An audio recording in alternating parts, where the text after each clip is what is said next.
most of them were redressed, sir. And that is available in the record. Sent to the portals. That's it.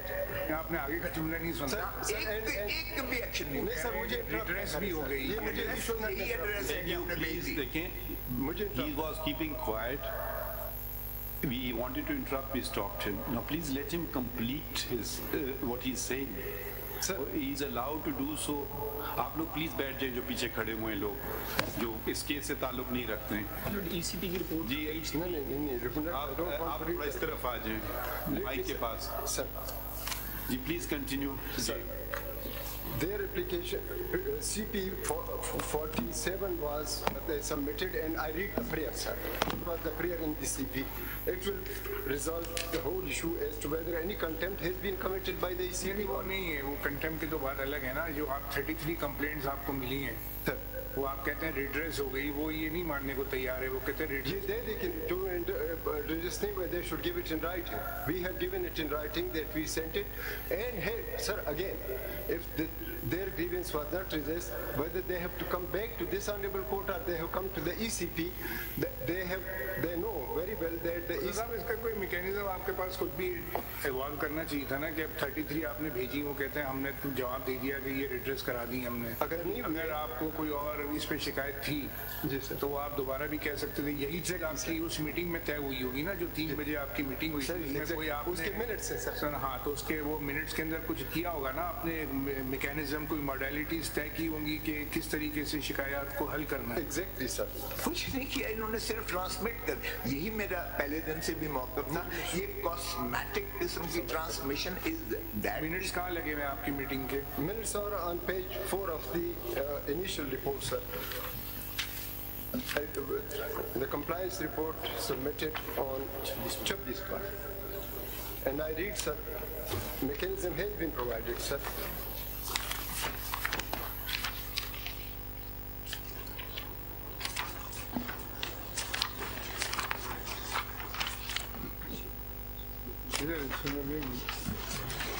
Page 4 पे?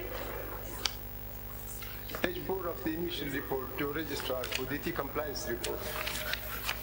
अगर उस minutes of the meeting इन्होंने page 12 पे लगाई है, वही देखना है। और ये देखें मैंने क्या कहा, blocking of NICs by Nadra, detention orders / arrest being made of PTI potential candidates by police across the country, snatching of the nomination papers, data being gathered of PTI candidates workers, और फिर मैंने snatching of the nomination papers क्यों हो रहे हैं? ये क्या तरीके? टीवी पे हमने देखा है nomination papers snatch कर रहे हैं। The nomination paper, the chief secretary and IG have submitted their report that if any incident had taken place, they could submit, and we had already written to the IG and chief secretary. हमें तो नजर आ जाते, TV पे देख लेते, आप लोगों का नजर नहीं आता। That is a matter of evidence. CDs लाया हूँ, औरतों को रफ अप किया गया है, फीमेल्स को रफ अप किया गया, कैंडिडेट्स को पुलिस ने बोल रहे हैं मैं CDs लेके आया। Can we attend to him or no? आप न्यूट्रल रहें, election commission. Sir, this is page 12 of the CM number 8. You want us to take over the Election Commission of Pakistan? Sir, I want that the Election Commission. Can you answer the question? Is it our constitutional mandate to take over the functions of the Election Commission of Pakistan? Now please let me complete a thought. To the extent that the Election Commission of Pakistan is not doing something in accordance with the Constitution or the law, we can look into it. But we are not the Election Commission of Pakistan. This point was also made very clear to you when the matter of elections came before us, that we will not settle the date of elections, which is the President or the Election Commission of Pakistan, or both, they can do so. And they did so.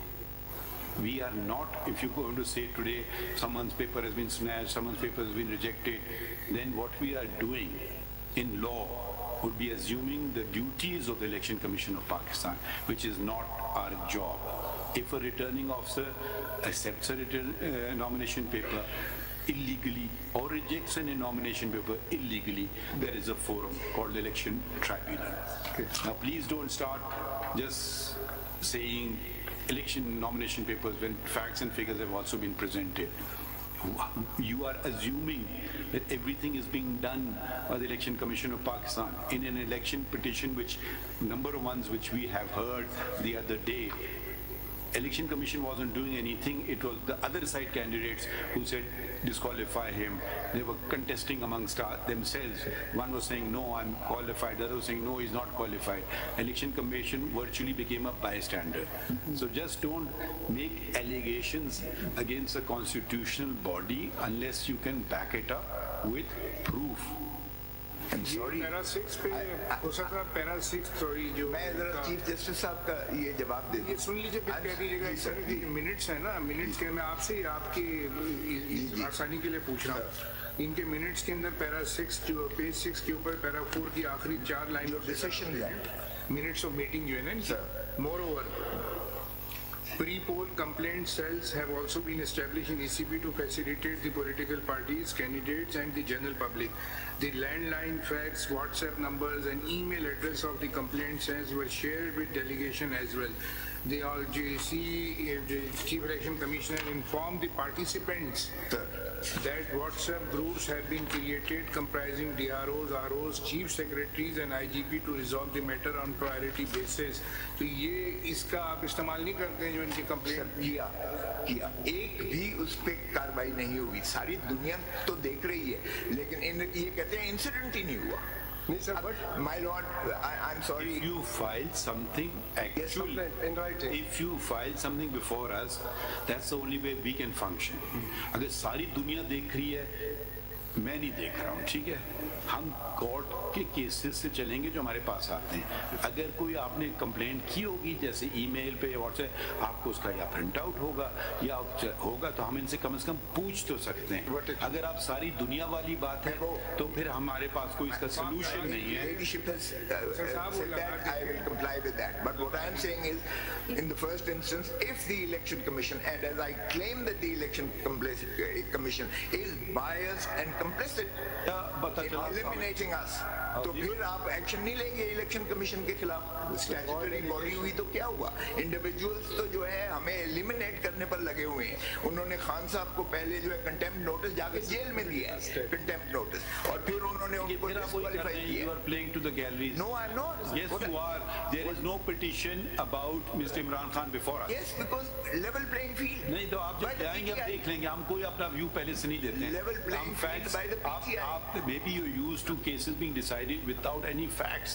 If you bring something before us, we'll issue notice, we'll proceed with it, we'll decide. ठीक है, मैं उनको भी बस please let us talk to Mr. Sharif. नहीं जो ये आपने कंप्लेंट्स की हैं उनका बताइए. माय लॉर्ड देखिए लिख के दे दें. कल मेन रेट पिटीशन लगी हुई है पेशावर हाई कोर्ट में. आज की हमारी रिक्वेस्ट है 1:30 बजे, 2 बजे, 4 बजे, एनी टाइम हमें शॉर्ट कैश पॉसिबल. ऐसा दिन चुना है जो कि सबसे मुश्किल है. आज आपको पता है वो हमने फुल को आज 9 मेंबर बेंच है, उसके बाद स्पेशल बेंच है. कल सुबह ले लेते हैं आपका केस. कल सर पेशावर हाई कोर्ट में है तो क्या फर्क पड़ा. वो मेन केस वही लगा हुआ है जिस शॉर्ट ऑर्डर के अगेंस्ट हम यहाँ आए हुए हैं. इसलिए आज का हमें जो भी टाइम जनाब मिस्टर हामिद खान साहब लाइब्रेरी में बैठे केस बैठे हुए हैं तो बुला ले ना. जब मैंने आपसे पूछा आपने कहा मेरा केस नहीं उनका केस है. जी उनका केस सहमत तो कर लेना यहाँ तक आ जाएं. हम जब आउट ऑफ द वे जाके आपको बुला रहे हैं और कह रहे हैं कि आप पूछ लें कल केस अब लगा लें. अगर वो कह रहे नहीं मैं नहीं आऊंगा अदालत में वहीं मैं बैठा रहूंगा. कल के लिए वो सूटेबल नहीं है क्योंकि जी सर ये तो नहीं है. वो कल को कहेंगे जी मैं कौन है शाहिब साहब, हमने आपसे कहा था उनको बुला लें, आप कह रहे हैं वो नहीं आएंगे. नहीं आना चाहते, हम क्या करें. इससे ज्यादा तो हम कुछ नहीं कर सकते ना. अगर वो जहमत भी नहीं करेंगे यहाँ तक कोर्ट अदालत तक आने के लिए. जब आप एक एलिगेशन लगा रहे, इन्होंने एलिगेशन लगाया, हमने फौरन उसका नोटिस ले लिया. बताइए नहीं जी हम नहीं आएंगे. I don't know how system works. या तो आप बाकी काम खत्म कर दें, अपना काम करना. आप कहेंगे जी ये सारी देखें जितनी पिटिशंस आपकी आई हैं किसी और की नहीं आ रही हैं, ठीक है ना. सिर्फ आप बल्कि पहले भी यही चीज थी. थोड़ा हम कुछ काम ही नहीं कर पा रहे. मजलूम जो हम बस अब प्लीज तकरीर ना करें ना सर. सच यही है. तो अच्छा जब आपकी हुकूमत थी तो कितनी पिटिशंस आती थी. इतनी नहीं आती थी. उनके ग्रीवेंस एड्रेस होते थे. उनके ग्रीवेंस एड्रेस होते थे. शाहिद साहब सबसे ज्यादा आप ही की आती उस वक्त भी हम आपके पास आते. नहीं उस भी सबसे ज्यादा आप ही की आती थी, किसी और की नहीं आती थी. अब आप हम आपसे अगर हामिद खान साहब जहमत नहीं करना चाहते हैं आने की, उनकी मर्जी। You can't have it both ways के बाहर जाके स्टेटमेंट बयानबाजी कर रहे हैं कि हमारी पिटीशन नहीं लिख रही है, जब चीफ जस्टिस और अदालत में पूछ रहे कि कब लगे तो वो आने के लिए तैयार नहीं है। फिर हम ये ना करिएगा। चले अब आप हमें ये केस का बता लें, हम करें क्या इसमें आज? खोजा साहब से पूछ रहे की बात, आप बता देना क्या हम करें इस केस में। इस केस में मैं जवाब इसका मुफस्सल देता हूं, because I can रिबट everything that they have said कि कोई इंसिडेंट हुआ ही नहीं है। ठीक है, मैं सब्सटेंशिएट करता हूं उसको। आपकी कितना वक्त चाहिए आपको? मुझे थर्सडे को लगा दें या फ्राइडे को? आपको कितना वक्त चाहिए? थर्सडे या फ्राइडे को लगा दें। लगाने का हम नहीं पूछ रहे हैं, आपको 3 दिन, कितना चाहिए? 2-3 दिन, 3 दिन। ठीक है, इसमें लिखें the pursuant to the order of this court dated क्या था order? 3rd of January, my lord. So the किसने फाइल किया? 2024। आपने क्या क्या फाइल किया? The Election Commission of Pakistan ये वो सेक्रेटरी साहब ने किया, रिस्पोंडेंट नंबर 2, और उन्होंने कहा मेरा कोई काम नहीं, मैं तो एडमिनिस्ट्रेटिव कंप्लायंस करता हूं। नहीं, ईसीपी और chief secretary. The Election Commission of Pakistan has filed criminal miscellaneous application number 082024 on 6 January 2024. आज की है इन्होंने, नहीं इन्होंने आज की है, पुरानी वाली की ये आपने फाइल की है? जी जी आज की है जी। लेजिबल इनसे पूछ रहे ना, इन्होंने फाइल की है ना, ये आपने फाइल की है? जी सैटरडे। हाँ, ये तो 6 आज हमने कॉपी नहीं देना please. As filed is criminal miscellaneous application number 08 on 6 January 2024. इसमें डेट लिखी हुई है 60। नहीं, आज इन्होंने दी है। मुझे क्या भी है Legible. It was filed on 6th. रात को ये आई नहीं थी मेरे पास, लेजिबल कॉपी आई नहीं थी, आज दी है इन्होंने लेजिबल कॉपीज। ये थोड़ी साफ कॉपीज है कोर्ट में भी इन्होंने मुझे कहा है कि ये हमने फाइल की है लेजिबल। तो इससे क्या था? आप क्यों मुझे इंटरप्ट कर रही हैं?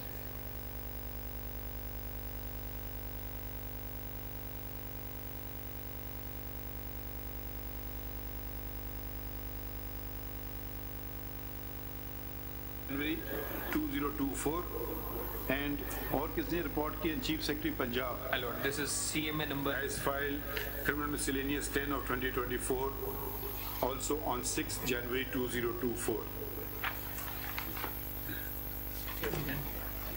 और तो ये दो है ना, बस ये दो हैं, ये दो ही है my lord. Full stop. नहीं, उसमें लिखते हैं इलेक्शन कमीशन ऑफ पाकिस्तान की comprising of 322 pages, और इस वाले का लिख दें comprising of 242 pages, full stop.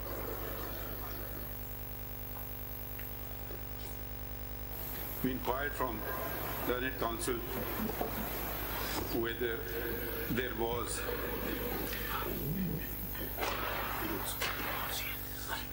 to attend to the contents of the said reports, and the learned counsel stated that he will be filing written response thereto and sought 3 days time to do so.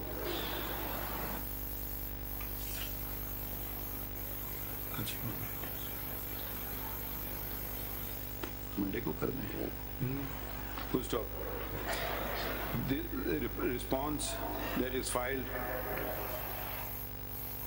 3 days time is granted to do the needful, whereupon the election commission and the chief secretary, comma, in case they do not may consider the same,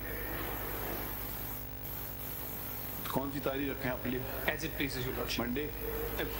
3 दिन तो इनको देना जी, my है। lord, advance copy हमें दे दें, so I can file the rejoinder if need be, my lord. यही तो हमने लिखा है, अटेंड टू इट। अब आप करें या ना करें आपकी मर्जी है। My lord. तो थर्सडे या फ्राइडे को करना है, थर्सडे या फ्राइडे सर, अगर कन्वीनियंट हो जाए आपको।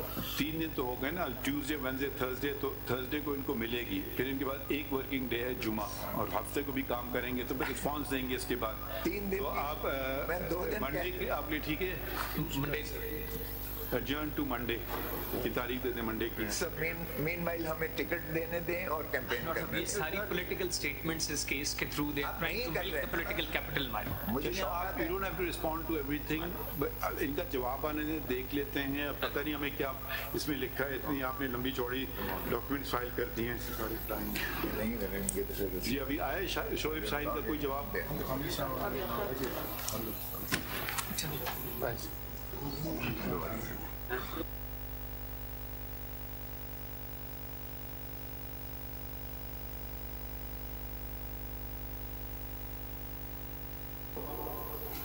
Tomorrow is fixed before the Peshawar High Court. Whenever you want, we'll fix it. Except today, because we have a 9-member bench and we have another special bench, then it won't be heard. I would have preferred today But you may because prefer everything, na? But I'm just saying कि अभी आपको पता है 11:30 पे हमने बहुत पहले इसकी तारीख रखी थी डाजर गॉड का, वो कितने बजे खत्म होता है, उसके बाद एक और स्पेशल बेंच है, वो कब खत्म होता है? तो if you want it to be seriously attended, we can fix it tomorrow morning. If you want, it's not convenient tomorrow morning, we can fix it any other day. other than day after tomorrow, if your lordship will नहीं, permit. इसीलिए हमने पूछा आपकी convenience है, इस पे तो खैर लिखना नहीं, हम लगवा देंगे। आप ये कह दीजिएगा इनकी कोई इलेक्शन कमीशन इस पे ये ऑर्डर के खिलाफ है या 184(3) है? It's already नहीं 184(3) है या ऑर्डर 184 185 है या 184 है? 185 है, 185(3) है। मेरा मतलब कि मेरा के पास तो नहीं जाना होगा इसको। CPL है सर, ऑर्डर के खिलाफ। It's 185(3) फिर ये कोशिश, against the फिर ये आप समझें कि लग गई। अगर नहीं, अगर कमेटी का इशू नहीं है तो फिर परसों में लग जाता है, नहीं तो फिर कमेटी के पास जाना होता है ना। कमेटी का इशू नहीं है तो परसों लग गया। नहीं है, चलिए ठीक है। अच्छा, बाकी 2 केसेस जो रखे थे ले लें।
Of election matters, we will be fixed in the next coming week immediately. Hopefully before that we'll have some sort of order for you all, so we won't hear you because yours are individual grievances. We're just attending to the constitutional legal principle, so we won't hear you, but your cases will be fixed not before a 7-member bench but ordinary benches in the coming week. Okay, so your anxiety is over. Now we'll hear Mr. Makhdoom Ali Khan first. My lord, in my case, It will be fixed in the coming week. appeal itself. Yes. Thank you. Well, Yours and all others also. my point is also with regards to the general constitutional point. So it can be decided with this. Okay, if it is, then if you have time, we'll hear you. Otherwise, let the senior counsel start.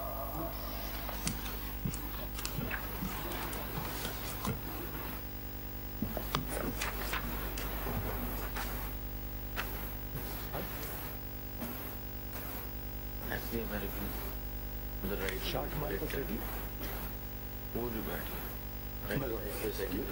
Right side, sir.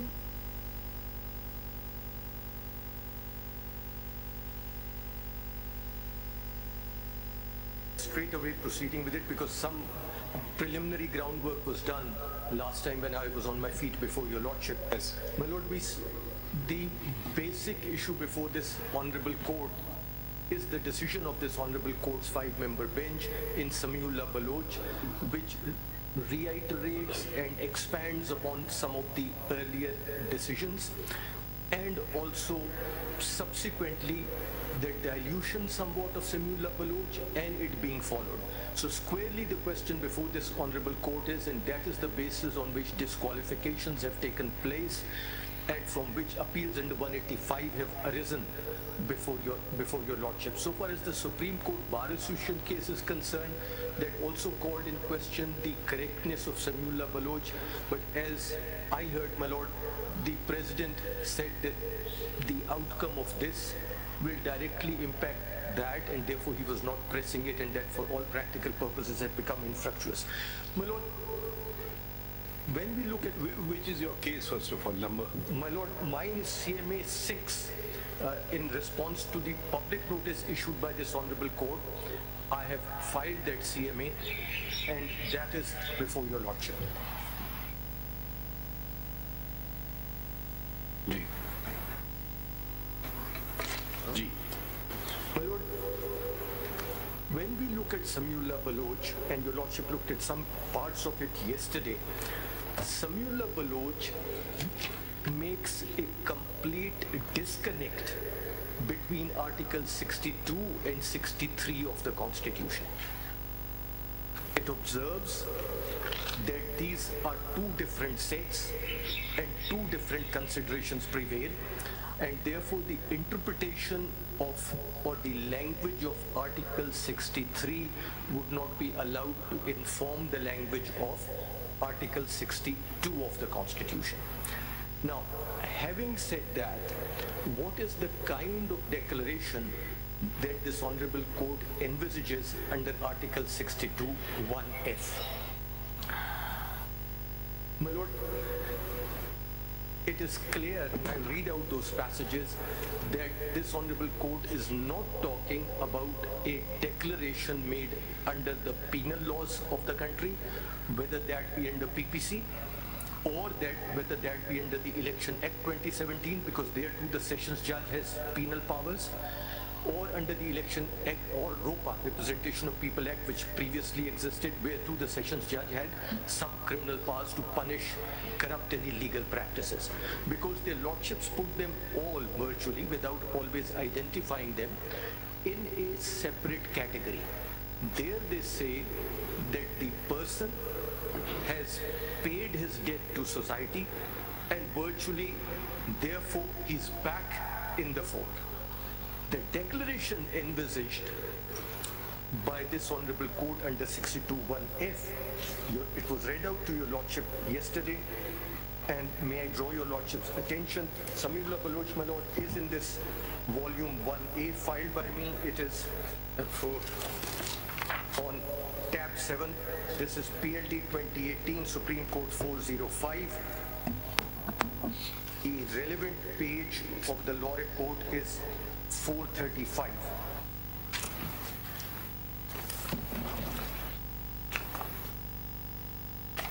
Volume 1 or 1A? My lord, 1A, my lord. Serial number? My lord, tab number 7.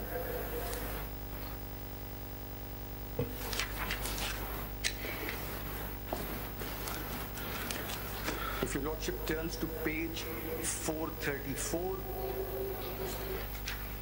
your lordship will see, actually page 433, I'm sorry, their lordships refer to Article 17 of the Constitution, and if your lordship turns to page 434,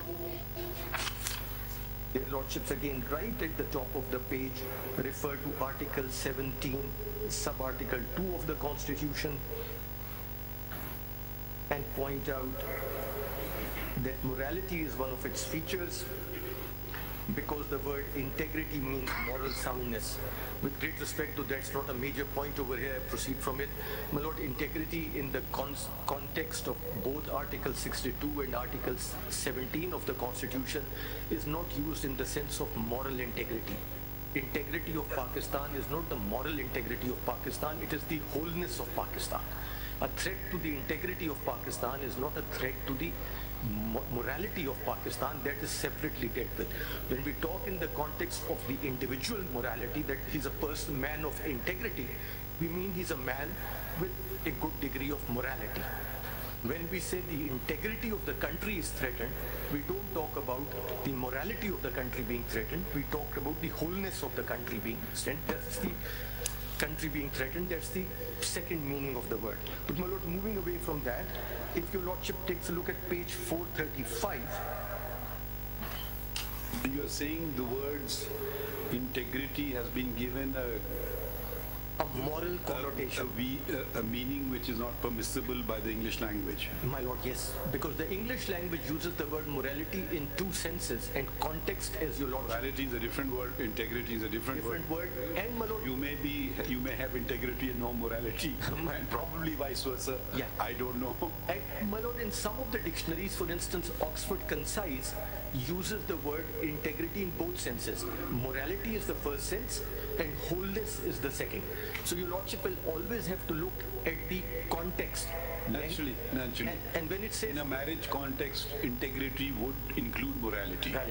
In a country's concept, it may not. In the country's context, when it says a threat to the integrity of Pakistan, means it's a threat to the wholeness of Pakistan. Also, we have to see the words in context, interest of sovereignty or integrity of Pakistan. Yes, my lord. So the context is everything. My lord, then when your lordship turns to page 435, paragraph 22, the principle of interpretation of constitution are correctly. This portion, Samula Baloch, is taking from somewhere else, or it's enumerating itself? The one which 434, my lord, they refer to the earlier judgments of the Supreme Court in Muhammad Nawaz Sharif and Benazir Bhutto, where morality was used in the context of integrity. My lord, but there your lordship will see, if your lordship turns to page 433, these last two lines, these requirements are implicit in the expression, in the interest of the sovereignty or integrity of Pakistan. They don't use it in that context. Yes, my lord. Okay. And if we move to page 435, the principle that constitution must be interpreted as a whole is correctly identified. And then if your lordship turns to paragraph 23, a reference is made to Article 17 and Article 62 of the Constitution. In the last lines, your lordship will see that there's a reference to the Islamic values in society. And if your lordship turns to page 436, in the middle of the opening paragraph of 436, where a declaration made by a court of law against a candidate for election warrants a conclusion of his misrepresentation, dishonesty, breach of trust, fraud, cheating, lack of fiduciary duty, conflict of interest, deception, dishonest misappropriation to be derived from such a verdict, then it stands to reason that the consequential incapacity imposed upon the candidate for election should last for as long as the declaration is in force. This result follows as a rational consequence of the judicial declaration and from the lack of any time period of incapacity of the candidate being laid down in Article 62(1)(f) of the Constitution.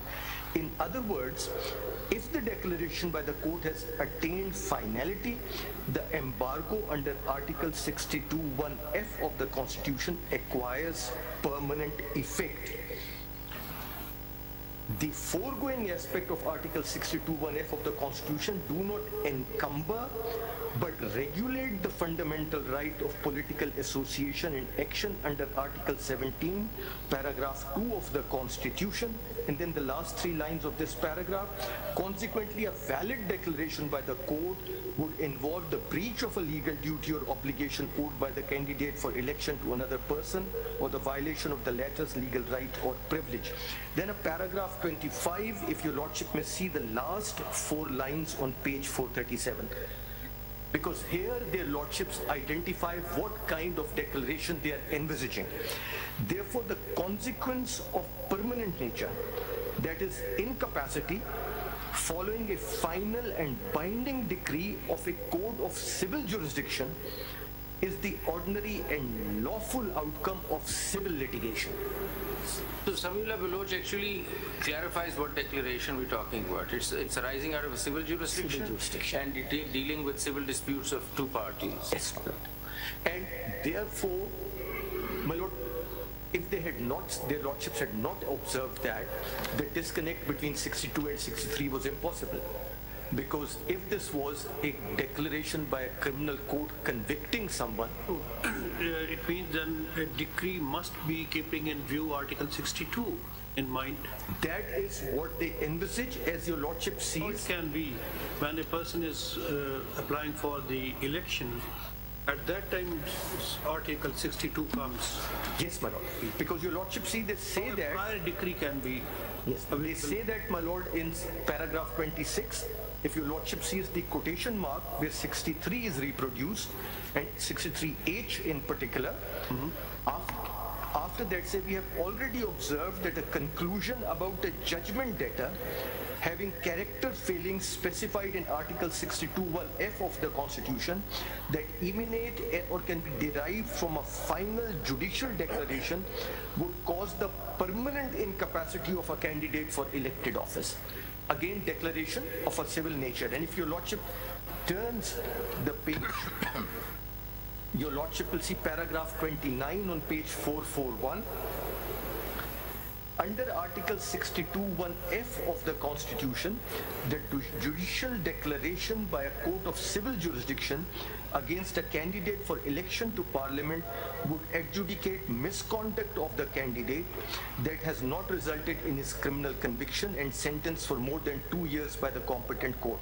Accordingly, we now consider the argument that a civil law declaration involving personal flaws mentioned in Article 62(1)(f) of the Constitution should not carry ineligibility for contesting election that is longer in duration to the disability provided in Article 63(1)(h) of the Constitution. Then they mention 63(1)(h) of the Constitution, my lord, from paragraphs 30 to virtually paragraph 32. Their lordship cite the previous case law from paragraph 33 to 35, and on page 444. So Mr. Makhdoom, one thing that we could actually rely on Samiullah Baloch is to clear ourselves as to what declarations we're talking about. So declaration arising out of civil jurisdiction, which is an outcome of civil litigation. So several other declarations which are not arising from civil litigation or civil jurisdiction are out of the picture. Yes, madam. So ek to wo limit ho gaya na. So one benefit that one could probably draw from Samiullah Baloch is that the nature of that declaration is quite obvious. The second question would be, of course, the duration, but this is quite clear. And my lord, that immediately leads to 2 submissions. Your lordship, in my research, I have not been able to find out, but your lordships may be aware better than me that I could not find a case from any common law jurisdiction where, as a result of a civil liability and a decree of a civil court, a citizen is denied the right to exercise or the protection of a fundamental right guaranteed by the Constitution for the rest of his life. Criminally, in criminal law, it may happen. About a banking case. My lord. How about a banking case? My lord, yes. The banking case, he's declared my lord, yes. debtor. Now, the question is, the law says that if you're a debtor, till you are a debtor, your disability is there till you clear the debt Correct, my lord. Your lordship is absolutely right, and that is why your lordship will find that insofar as that is concerned, that is reflected in Article 63 of the Constitution. And Article 63 talks about, one, the debt having been outstanding for a particular period of time, and till such time that it is paid. The moment that debt is paid, debt is removed. I was talking of a situation where a civil liability results in a person being deprived of his right forever. Because in this case, my lord, in the case of a debt, as your lordship has rightly identified, or utility bills not being paid, the moment they are paid, the debt is met, the person is eligible. In this case, what does he need? In this case also, they say that till that decision is there, you remove that decision, you challenge that decision, set aside that decision, and your disability goes with it. My lord, their lordships say that determination taking place from a court of final determination. Let us say that, first of all, my lord, which court is capable of granting a declaration under the civil laws of the country, whether it be a Section 42 court or a Section 9 court or even an Article 199 declaration that a person is sagacious, mean, righteous, non-profligate. Because your lordships generally grant declarations about a legal title or a legal character. There is no civil court in this country which can grant that. My lord, now let's turn to the election laws. The civil code under the election law. One question, Mr. My lord. The two questions rather. One is that whether the civil court has the jurisdiction to grant negative declaration, and number two, whether that court has the jurisdiction to fix the disqualification of a candidate. My lord, for a certain period of even for life, whether the court has power. My lord, my submission would be that the reason why a civil court can't do that is twofold. Number one, the civil court is unable to do that because of the language of Section 42 and Section 9 and Article 199. And the second is that such an issue, when it arises particularly in the context of an election, because the issue of qualification or disqualification will only arise in the context of an election, that jurisdiction is completely ousted by Article 225 of the Constitution and the judgments of your lordship. Your lordships have said no election will be called in question. The meaning under Article 225 of the Constitution, and your lordships have said in Javed Hashmi's case that election starts from the time the Election Commission notifies the schedule till such time that a candidate is declared, returned or elected. The decisions of the election tribunal, your lordship have said in Raza Hayat Hiraj's case, cannot be called in question even in a writ petition. Prior decree B cannot be used. My lord, suppose there is a prior decree before the start of election that cannot be used in the... My lord, the prior decree will only say whether I have paid my debt or not. Now, in that case, as my lord, Mr. Justice Yahya Afridi identified, there will be a disqualification attracted under Article 63 of the Constitution. No declaration under Article 62 of sagaciousness or righteousness. My lord, which, your lordships with your vast experience in civil law, which civil court, when passing a decree, even in a banking suit, and says this money is outstanding, then goes on further to declare that this person has ceased to be sagacious, righteous, so that's the question, Mr. Can you just go back, Mr. Makhdoom? My lord. We cannot attribute redundancy to the Constitution, even though it's quite clear that there's no such declaration that can come from any court, but we have to give meaning to because we can't just throw it out. So making an effort to giving it a meaning, this paragraph is crucial in Samiullah, that the declaration they're talking about is arising out of civil jurisdiction, inter-party litigation. So, for example, there's a case where a sale deed has been struck down as being fraudulent or forged. Now, there it has been, as a consequence, we understand that that person has committed fraud because he came up with a fraudulent sale deal. That is a bit of a construction that we have to do just in order to justify this declaration given. Having said that, all the other declarations which are coming in through original jurisdiction and the writ jurisdiction not arising from civil jurisdiction are out of the canvas, right? So let's first specify that the declaration we're talking about is inter partes arising out of civil litigation. Right. Now, in the absence of 232, we would have had to construct what is to be done. I'm just saying that legislation could, not justifying 232, but legislation could say that for the purpose of election, such a civil, such a decree which is arising out of civil litigation could have a time frame for purposes of election. So the question is, can legislation put a time frame on this declaration? Could that be possible? Not the way it's worded in 232. My question to you is that, first of all, Samiullah Baloch helps us identify that which declaratory decrees we talk about, which declarations are relevant. Declarations arising out of civil jurisdiction, which are inter partes, number one. Now, could legislation, not the way it is done today, but could legislation say that this declaration will continue forever for between the parties, but for the purposes of election will have a time frame?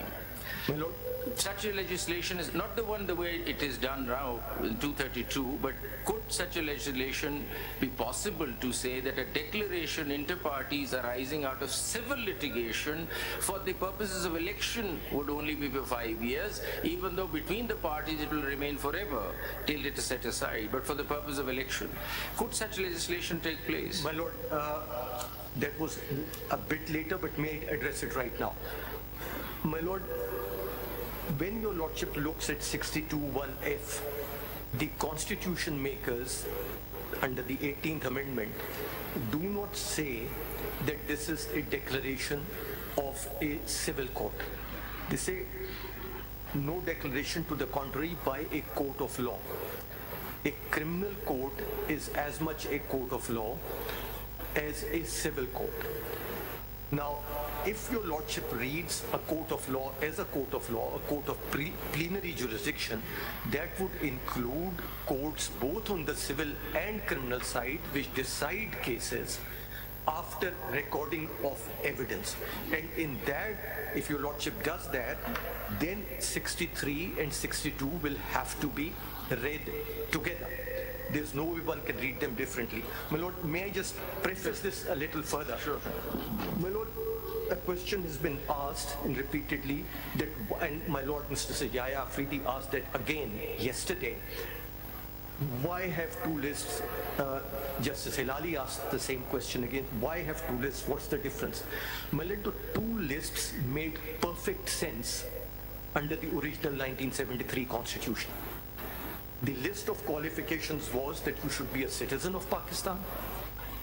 For MNAs, you should be 25 years of age. For senators, you should be 30 years of age. And that is where the qualifications ended. All three were qualifications.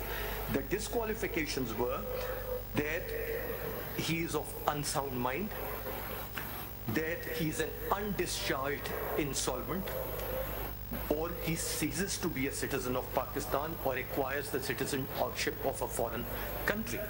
When your lordship looks at them, there is no disconnect. The qualifications are separate, the disqualifications are separate. Sorry, there is a disconnect. They deal with two different subjects. One where a qualification is acquired, one where a qualification is lost in a way, or a disqualification occurs because the person loses sanity, or the person loses citizenship, or a person becomes an undischarged insolvent. The moment the court declares that person as insolvent, then the disqualification is removed. The moment there's a declaration that the person is of sane mind, the disqualification is again removed. The moment the person acquires the citizenship of Pakistan or sheds his foreign citizenship, the disqualification is again removed. The disconnect... एक question पहले भी पूछा है, पर उसमें clarity नहीं आ रही. इस 62 Article 62 applies pre-election, post-election, or at any time. My lord, the way I look at it, election 63 applies at any time. Yes. 62 applies only at the time of election because he shall not be qualified to be elected or chosen as a member of Majlis-e-Shura. At the time of filing nomination. Yes, my lord. And a person files his nomination and his opposer submits some document before the returning officer that something, a decree has been passed against him, so he is not eligible to contest the election. My lord, yes. Is it your meaning? My lord, my submission... By the declaration of law, because opposer can file the application, his nomination form should not be accepted because he is not eligible to contest the election. My lord, yes. So what is the main interpretation of Article 62, whether it applies at every time, it applies before the election, or any time after election? My lord, when your lordship looks at 62 and 63 and reads them together, because that's where I was coming to, after 1985... And what is the difference between the opening language? My lord, the opening... person shall not be qualified to be elected, and if you look to 63, a person shall be disqualified from being elected. So there must be some distinction between the framers of the Constitution. My lord, may I... If I may interject, Mr. Mahdum Ali Khan, and it may help you to respond to my lord as well. Somehow, as I see it, we've got bogged down in restricting ourselves to reading just a particular provision of the Constitution. And we seem to have forgotten the Constitution as a whole. What is the Constitution all about? What does it do? What are the fundamental rights? Article 17, more importantly. And we are going to a particular provision of the Constitution and just reading those and disregarding everything else. We're disregarding the history of Pakistan. We're disregarding the constitutional history of Pakistan in particular. We're disregarding the fact why these amendments were brought into the Constitution.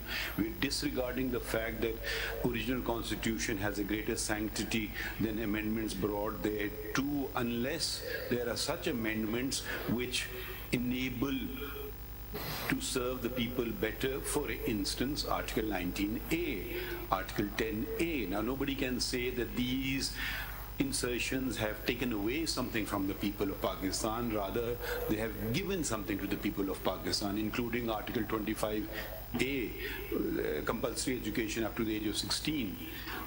And these are on the contrary, an insertion into the Constitution, and they have not been one insertion. They start with General Ayub Khan, and successively more and more encroachment into who I will determine will be fit to govern Pakistan. First of all, the initial question will arise, who am I to determine this? Why can't the people of Pakistan themselves determine? Oh, so what? Disregard how it came into the Constitution. Now you're stuck with the language of the Constitution. At least I am not persuaded to adopt that approach. I cannot forget the history of Pakistan. And unless you can say they are very beneficial things, we had given public notice in prominent newspapers. Not a single political party has come before us which has said, leave alone those who are not even in Parliament, said that this is a good interpretation of the Constitution. So then we come into, there is another aspect which I consider. There are things which are specifically mentioned. If, for instance, for theft, you mention a particular sentence, and if you say for a traffic offense or for some other offense, there may be a punishment. But for instance, the legislature forgets to mention for what duration. You can't possibly say, oh, I'll impose a punishment for murder here. There must be some logic, there must be some reasoning. The reasoning is, you destroy Pakistan, that's fine. you can contest elections for 5 years. But if you make a single mistake in the nomination paper, you're disqualified for life. Now, we are just stuck with the wording of it. Have we lost all logic and sensibilities?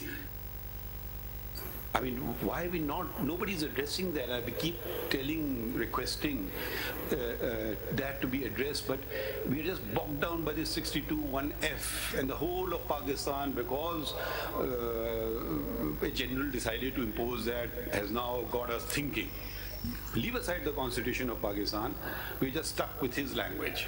So can we just, what I really wanted from you as a constitutional expert was to expand our vision and not restrict it. And everybody's just working on those particular wordings. How does this mean? What does this mean? What does a court of law mean? Is it a court of plenary jurisdiction? Is it a constitutional court? Yes, those are necessary, important questions.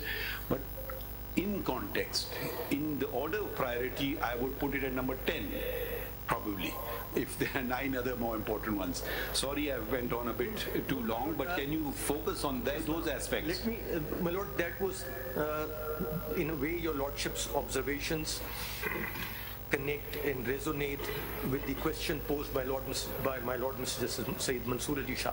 My lord, how did the qualifications and disqualification as envisaged by the original constitution makers made perfect sense? That if you could disconnect them at a time, they made perfect sense because they dealt with 2 different subjects. In 1985, under Presidential Order of 14 of 1985, which we call the Revival of Constitution Order,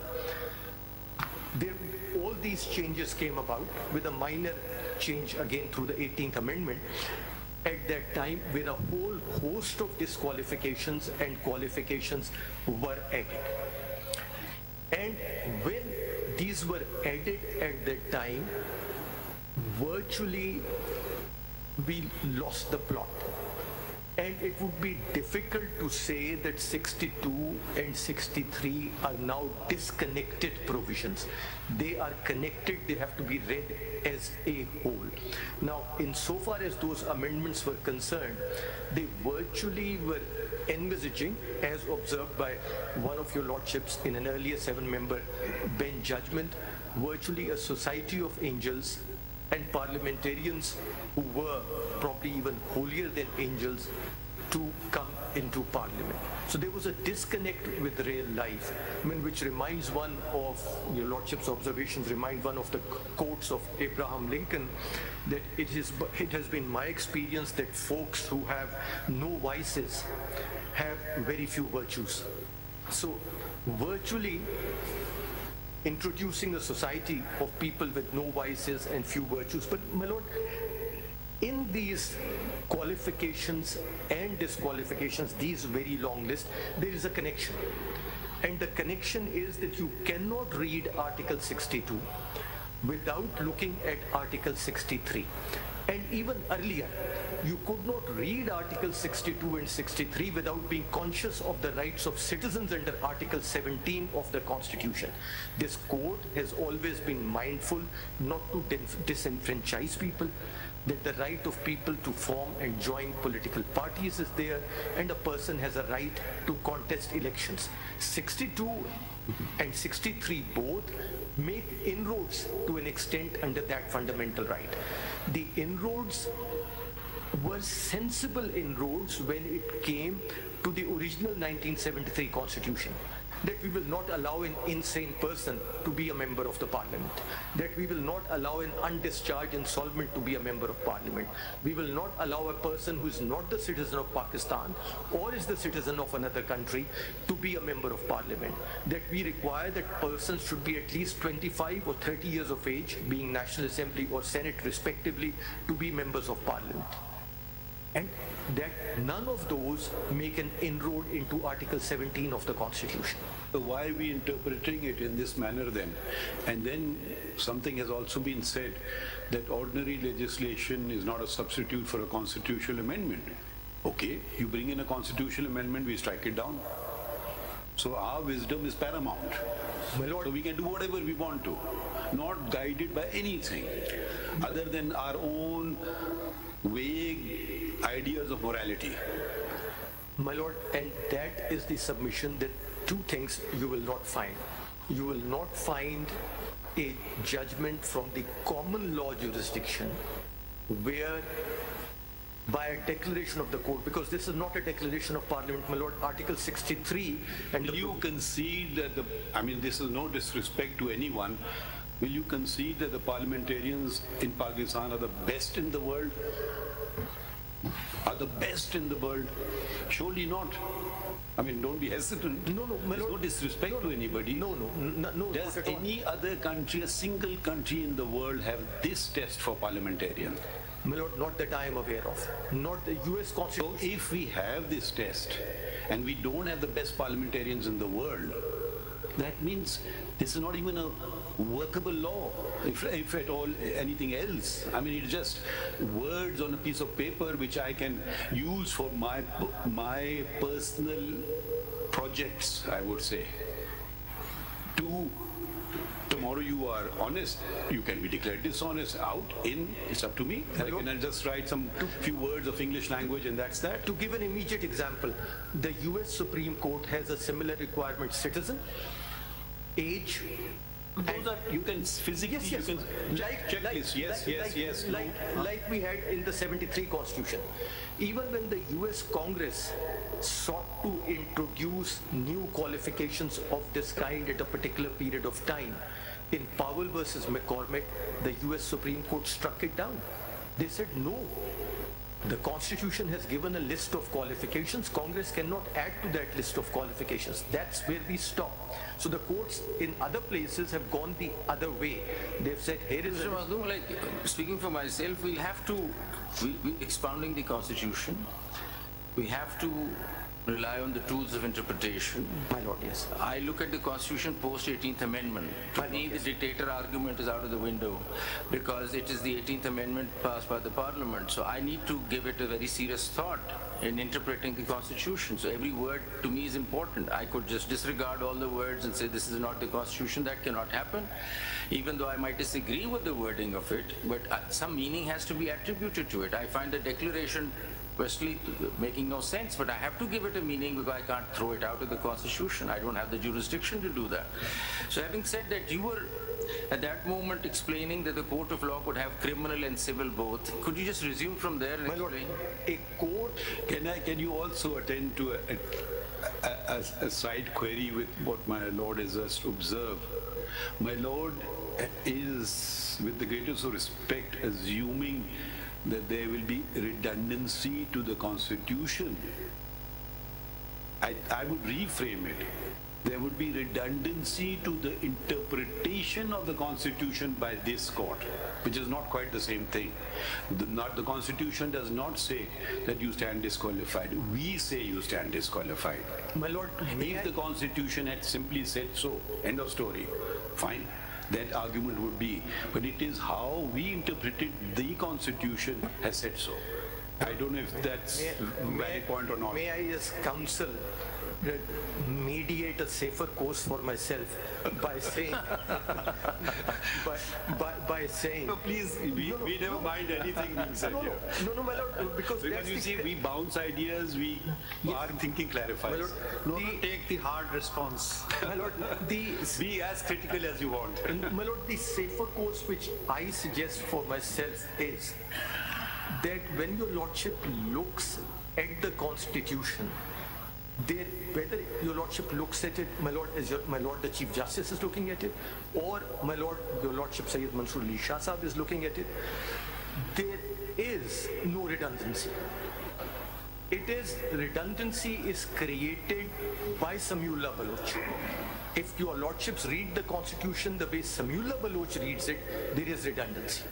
If your lordship reads the Constitution, the legislature intended it after the 18th Amendment, there is no redundancy. Because if a court of law includes a court of criminal jurisdiction, then it immediately takes your lordship to the provisions of Article 63 1G and H, and there the limits are specified. Their lordships then make a further distinction, and that's again Samiullah Baloch, that a person who has been convicted has then paid his debt to society, forever suffers the odium of being a convicted criminal, and therefore he is in a different league than from a person who suffers a civil liability. Parliament doesn't make that distinction. The court does. It is the interpretation of the court which is making the constitution redundant. My lord, that logic also does not hold. Why it does not hold? My lord, in criminal law, and my knowledge of criminal law is very, very peripheral, and your lordship will excuse me for that, but I make a distinction always between conviction and sentence. A person serves out a sentence. A person never serves out a conviction. The conviction remains on his record forever and ever. If he has served even till the rising of the court. Mahdub Ali Khan, that's another matter which is pending adjudication in this court. I am of the view, and others of a different view, and I had requested for a larger bench to be constituted, and I'm maybe failing in my duties not to have done so myself, but so much has been happening, we're working morning to night, was that in a murder case, 345 allows compounding of an offense.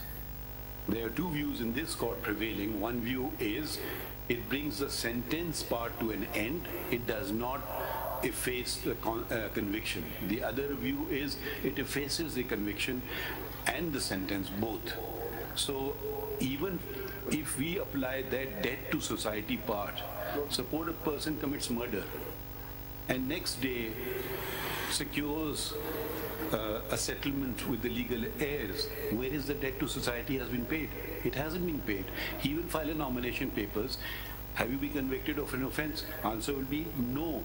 If that interpretation of the Constitution is followed, which says that it effaces the conviction and the sentence, he will honestly answer no. Whereas if the interpretation which I have favor holds, he will say yes. Sentence part would be a different part.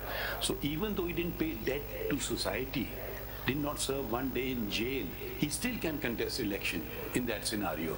So this debt to society argument, I also find a bit fallacious. But look, that's the... I guess let's wait for a larger bench on that question, because that will take us yet to another argument altogether. I think we should not be a member of that. For the debt to society argument... It's already there, by opinion, written. Debt to society argument in the Samiullah Baloch case, when your lordship looks at 63... So, Mr. Makhdoom, I mean, taking up that argument that you said, court of law could be both. So when it's criminal, then of course 63 gets retracted. But when it is civil, 63 doesn't get retracted, it stays where it is, and we have to deal with it. Yes. So there is a declaration which is civil, arising out of original jurisdiction, the way we're looking at it, and is calling somebody a fraudster. Now the question is, how do we put a time frame on it? There's a decree standing in your face saying that you're a fraudster. Now what do we do with it? How do we treat that decree and think of it that it has a time bound or it doesn't? Because inter-party it probably stays forever. Lord, but for elections, should we take it different? Let's come to the time bound question. Time bound question immediately. I will add to my lord, whether that time will be started from the date when decree was passed or from the day when the elections are called. Because also that there's no dispute to the fact that inter-parties that stays forever. Inter-parties? That stays forever. Inter-parties unless it's set aside, of course. That's true. But for elections, perhaps a different treatment needs to be given. And my lord, how do we do that? For the reason is, Parliament over here, even in the 18th Amendment, doesn't say that the declaration will remain forever. Right. They are silent, and they're silent from D and E and G don't talk about a declaration at all, but again don't mention a period of time. Right.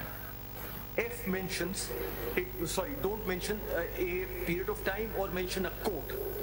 F mentions a court. Now, is this declaration going to be, as was pointed out by one of the amicus, till the time of the next election?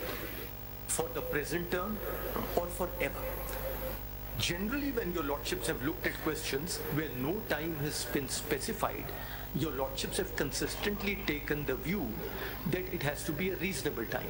My lord, to give an example which obviously comes to mind from civil law jurisdiction, there is no time specified for filing a revision under section 115 of the CPC, if I correctly remember. Now it has been inserted 90 days. 90 days. Now it is 90 days, but they didn't used to be, even when there wasn't. Before we come to that reasonable time argument, first of all, you need to understand the basis. If the decree stands for life till such time that it's set aside between parties, why should it be given a different treatment for election purposes? What's the philosophical answer to that? Because if inter-party it stays forever till such time it's set aside, how would it be different, or why should we even consider it to have a time frame for the purposes of elections? My lord, for two reasons. Number one, if that decree comes in the context of elections, it is simply impossible. An election tribunal makes one of the four declarations. It either dismisses the petition, or declares the election as void, or declares the election as void and directs that the particular candidate may be declared as a returned candidate, or declares that the election to be void as a whole. Re-election.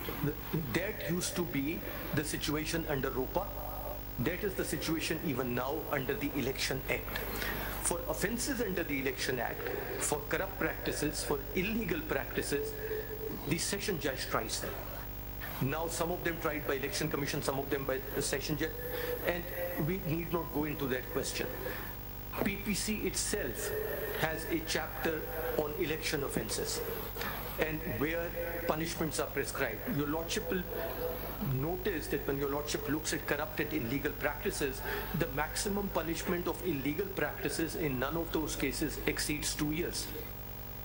So only for a corrupt practice that it can go for a longer period. The principle of proving a corrupt practice is beyond a reasonable doubt, and therefore my respectful submission is that the court, the parliament was thinking of those kind of declarations when it talked about a declaration under 62(1)(f). This business of a civil law declaration, with great respect, has been introduced by this honorable court, introduces that a civil liability will virtually strip a citizen of his fundamental rights forever and ever. That was not something which the parliament has done, because if your lordship reads F with G and H, they make perfect sense. अब देखिए मखदूम साहब एक बात और जरा suppose अगर कोई court civil court say declare somebody that he is cheater, he has cheated somebody, makes fraud, committed a fraud, और उसका rival जाके उसके खिलाफ FIR दर्ज करता है under PPC section 415 and 420, और FIR के बाद he is convicted, conviction के बाद तो वो उसको सजा मिल गई, क्या फिर भी वो सारी जिंदगी ऐसा ही रहेगा कि वो is debarred from contesting elections? Sir, in that situation you will have an absurd situation.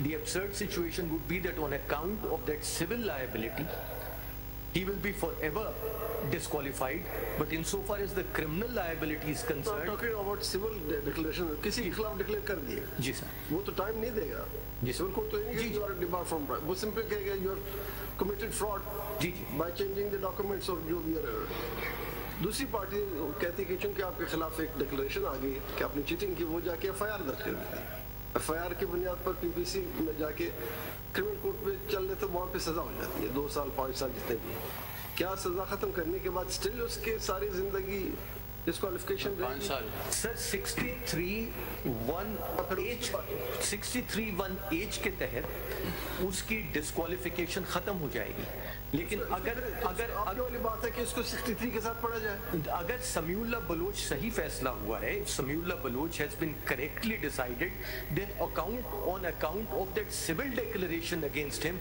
he will be disqualified for life. So in spite of the fact that under a criminal declaration he has paid his so-called debt to society, under the declaration made by civil law, debt to society argument कहीं constitution में है? नहीं है, नहीं है। तो देखिए वही बातें हैं, we're getting bogged down into things. When the constitution itself grants parliament the right to disqualify for periods of time, The only argument left is that since this matter falls in 62(1)(f), therefore Parliament can't do it. Where's the logic of this? I don't understand the logic of it. At the end of the day, बाकी नैब law में उन्होंने 10 साल कर दिया है, दूसरे law में ये कर दिया, फला कर दिया है, क्योंकि 62(1)(f) में नहीं है तो हम और ज्यादा कर देते हैं. मुझे I don't understand. I mean, everything must be logical. I mean, we are not philosophers determining points or fine points. What is the logic? How will you persuade? After all, this document is not for lawyers. This document is for the people of Pakistan. Please explain to the people of Pakistan why a NAB convict will get 10 years disqualification, another will get this type of disqualification. But if in your nomination paper you have a provision, and I can ask you this question and let's see if you can answer it correctly. It says how much gold you have in grams. Will you go to and weigh it at home? How much gram gold you have, you make a mistake in that, or forget to mention a ring that you're wearing or your wife is wearing, and you are disqualified for life. Please explain. I mean, let's not get so bogged down in constitutional niceties where people of Pakistan lose trust in the constitutional document of Pakistan. That is very important. Please explain it to, because you are on live television, explain it to the people of Pakistan, the logic of it. My lord, because it's a 5-member bench judgment of this honorable court, may I respectfully submit that the logic is too subtle for me to decipher. I find you can assist us. And I presume you are fairly educated, Mr. Maktoum Ali Khan. My lord, I would like to think so, because otherwise I would not be qualified to practice at this bar, my lord. So talking about logic, which the Honorable Chief Justice, and taking that further, if a convicted person, a conviction, as you said, stays, if a convicted person can come back and contest election, so it appears that the Constitution is treating election as a totally different ball game, yes, and looking at convictions and decree. Yes, if a person who's convicted can come back, then a person with a decree can also come back. And my lord, some of it may have history behind it. Your lordship may look at AG much more than an offense of moral turpitude, right, is the offense of somebody who is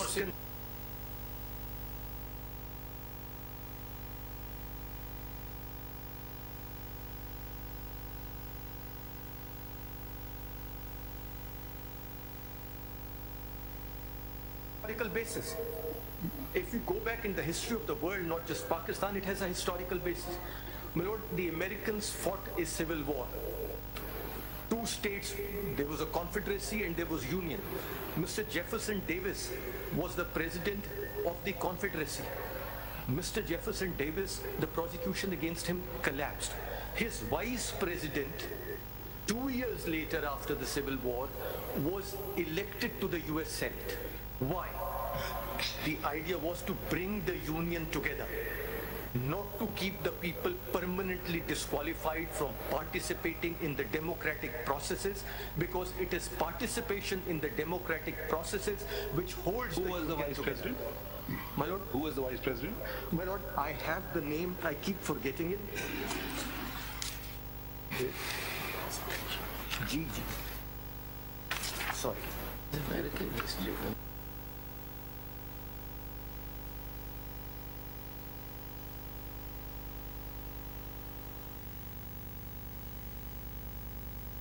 Alexander Stephens, and he returned to the Senate in January 1866, and but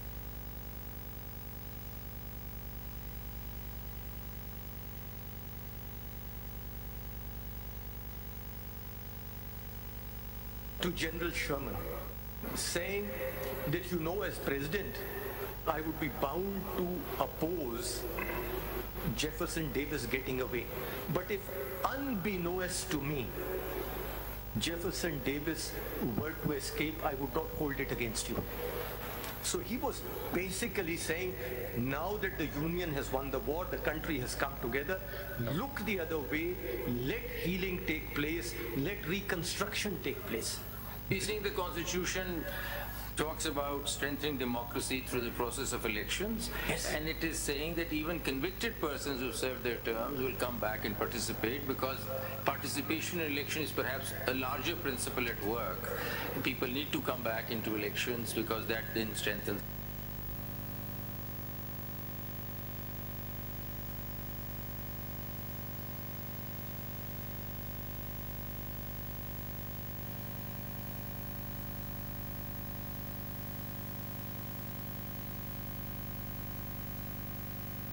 The matter. Yes, I'm just making a submission. You are also making a disclosure. A disclosure.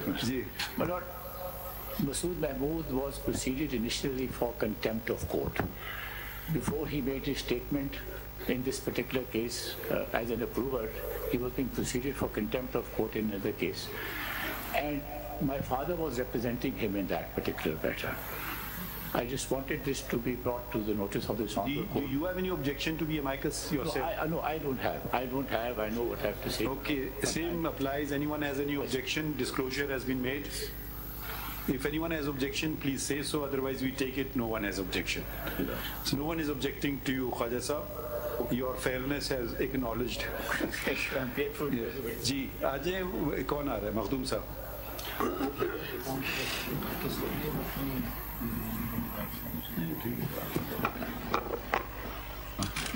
Ji, my Lord, have you filed anything, first of all? My Lord, we had prepared it last time round. I was... No, now is anything filed before us? My Lord, we had filed certain bundles when the other bench was hearing the cases. It was a differently constituted bench at that time. I am hoping and presuming that they are still available. Have some number of that or anything like that? We will file them again, my Lord, during the course of the day. Or just give us a number, we can, a lot of documents to find it. They were not filed in the form of concise CMA. Statement.